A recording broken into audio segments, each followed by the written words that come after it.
સુરતના પાર્લે પોઈન્ટ સ્થિત hotel Marriott ખાતે કેન્દ્રીય જળશક્તિ મંત્રી સી આર પાટીલે પત્રકાર પરિષદ યોજી હતી. ચોમાસા સત્રની કામગીરી, વિપક્ષના હોબાળા, વંદે માતરમ, મહિલા અનામત અને સુરત એરપોર્ટ સહિતના મુદ્દે સી આર પાટીલે કોંગ્રેસ પર આકરા પ્રહારો કર્યા હતા. સંસદનું શિયાળુ સત્ર પૂર્ણ થયા બાદ સુરતમાં કેન્દ્રીય જળશક્તિ મંત્રી સી આર પાટીલે પત્રકાર પરિષદ યોજી હતી, જેમાં સી આર પાટીલે આક્ષેપ કરતા કહ્યું હતું કે સમગ્ર ચોમાસા સત્રને ખોરાવવા માટે કોંગ્રેસ જવાબદાર છે.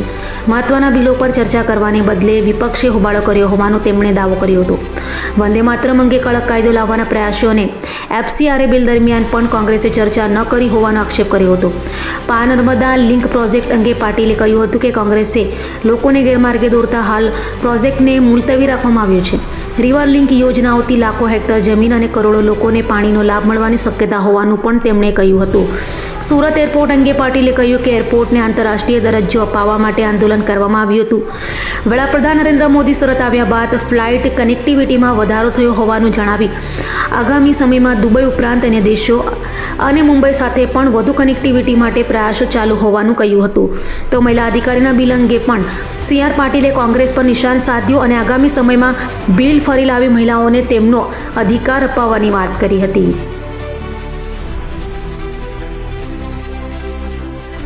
સમાચારો રોજે રોજના બનાવો તો તમને જાણ થતી જ હોય છે, પરંતુ આપણી સાથે કેટલીક વાતો શેર કરવી, આપણી પાસેથી કેટલીક વાતો જાણવી, એના માટે વર્ષોથી માનનીય પ્રધાનમંત્રી શ્રી નરેન્દ્ર મોદી સાહેબના નિર્દેશથી દરેક સંસદ સભ્ય પોતપોતાના વિસ્તારની અંદર આવી પ્રેસ કરતા હોય છે.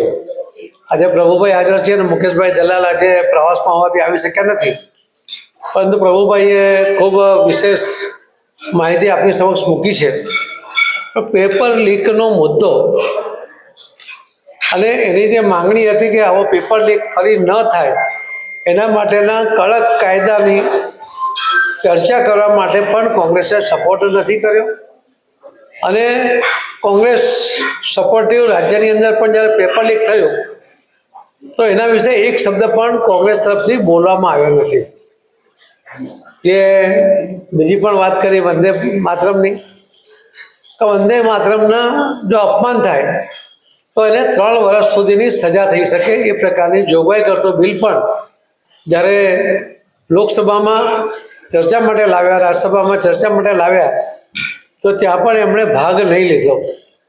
આજે બિલ પસાર થયા પછી આપણે જોયું હશે કે 15મી ઓગસ્ટના દિવસે કોંગ્રેસ કાર્યાલય દિલ્હીની અંદર જ્યારે વંદે માતરમનું ગાન ચાલતું હતું અને પૂરેપૂરું ગાન એ જે ગીત છે આખું વગાડવાનું હતું, એના બદલે વચ્ચેથી રોકવાનો પ્રયત્ન થયો.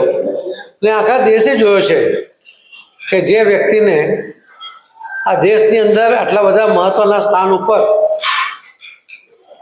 પોતે આ દેશના લોકોના સહયોગથી જ્યારે બેઠા છે ત્યારે એમણે આપણા જ દેશનો આ રાષ્ટ્રગીતને, જે રાષ્ટ્રગાનને એમણે અટકાવવાનો પ્રયત્ન કર્યો છે, એ પણ આખા દેશે જોયો છે.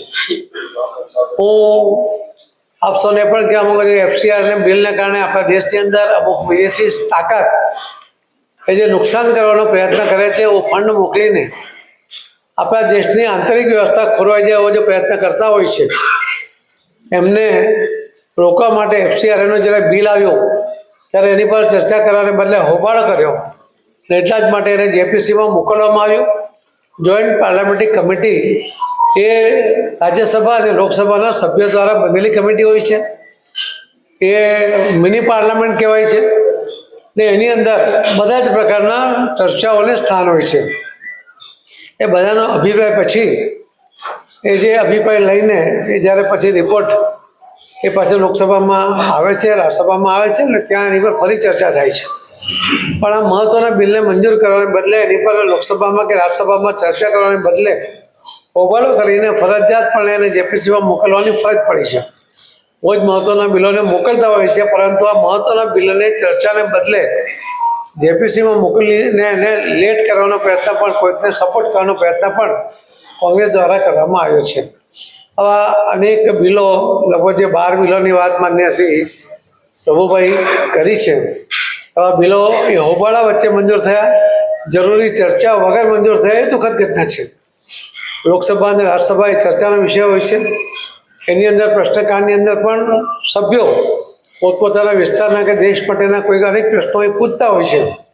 એની એક સિસ્ટમ છે કે 543 સૌ સભ્યો લોકસભાના અને રાજ્યસભાના 250 જેટલા સભ્યો એ જ્યારે પ્રશ્ન પૂછે છે ત્યારે એમાંથી ડ્રો થતા હોય છે અને એમાંથી ફક્ત 20 સભ્યોને 20 પ્રશ્નો લેવામાં આવે છે અને 20 પ્રશ્નોમાંથી પણ જ્યારે ચર્ચા થાય છે ત્યારે લગભગ 6-7 એક કલાકની અંદર 6-7 પ્રશ્નો આવતા હોય છે. એટલે ઘણો સમય પછી પ્રયત્ન કર્યા પછી જ્યારે લોકસભા કે રાજ્યસભાના સદસ્યને પ્રશ્ન પૂછવાનો મોકો મળે છે ત્યારે હોબાળો કરીને હાઉસ ચાલવા નહીં દેવું, પ્રશ્નોત્તરી કાળ પણ ચાલવા નહીં દેવું, વારંવારની સરકાર તરફથી પણ મિટિંગો કરીને એમને સમજાવવાનો પ્રયત્ન કર્યો, એમને સહયોગ મેળવવાનો પ્રયત્ન કર્યો. માન્ય લોકસભા અને રાજ્યસભાના અધ્યક્ષજીએ પણ એ બધા જ આ જે નેતાઓ હતા એમની સાથે પણ વર્ષો પહેલાં એક નાનું પ્લેન અહીંયા આવતું હતું, કોઈ એરસ્ટ્રીપ નાની હતી, એને એરપોર્ટ કેવું પણ મુશ્કેલ હતું, એ પ્રકારની વ્યવસ્થા હતી. માનનીય પ્રધાનમંત્રી મોદી સાહેબના સહકારથી રાજ્યના મુખ્યમંત્રી હતા ત્યારે એને ડેવલપ કરવામાં આવ્યું અને ડેવલપ કરીને કેન્દ્ર સરકારને સુપરત કરવામાં આવ્યું.